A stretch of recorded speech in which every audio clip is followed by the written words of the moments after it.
కృష్ణా జిల్లా అవనిగడ్డలోని గురుకుల పాఠశాలను బీసీ సంక్షేమ శాఖ ప్రిన్సిపల్ సెక్రటరీ సత్యనారాయణ సందర్శించారు. తరగతి గదులకు వెళ్లి విద్యార్థులను పలు పాఠ్యాంశాలపై స్వయంగా ప్రశ్నించి సమాధానాలు తెలుసుకున్నారు. తెలుగు భాషపై మరింత పట్టు సాధించేలా ఉపాధ్యాయులు బోధన కొనసాగించాలని సూచించారు. విద్యతో పాటు సామాజిక అంశాలు, క్రీడల పట్ల ఆసక్తి పెంపొందించేలా చర్యలు తీసుకోవాలని ఉపాధ్యాయులను ఆదేశించారు. ప్రభుత్వ హాస్టళ్లలో నూతనంగా అమలు చేసిన మెనూ సక్రమంగా అమలు చేయండి. భోజనాల తయారు సమయంలో సంబంధిత ఉద్యోగులు బాధ్యతగా వ్యవహరించండి. కూరగాయల కొనుగోలులో నాణ్యత పాటించాలి. పాఠశాలలకు అవసరమైన మౌలిక వసతులు కల్పించే దిశగా కృషి చేస్తానని ప్రిన్సిపల్ సెక్రటరీ తెలిపారు.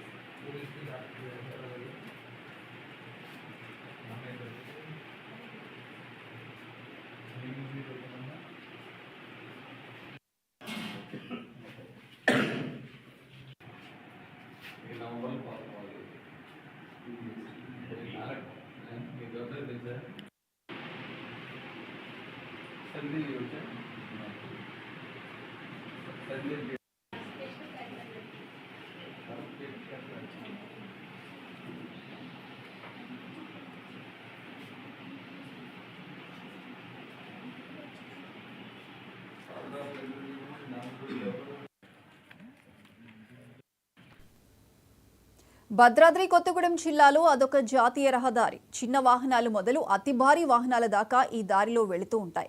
ఛత్తీస్గఢ్, మహారాష్ట్ర, ఆంధ్రప్రదేశ్కు ప్రయాణాలకు, రవాణాకు ఇదే మార్గం. భద్రాద్రి రామయ్యను దర్శించుకుని పర్ణశాల చూడ్డానికి వెళ్లే వాళ్ళందరికీ ఇదే దారి. నీరుటి గోదావరి వరదలకు కుంగిపోయిన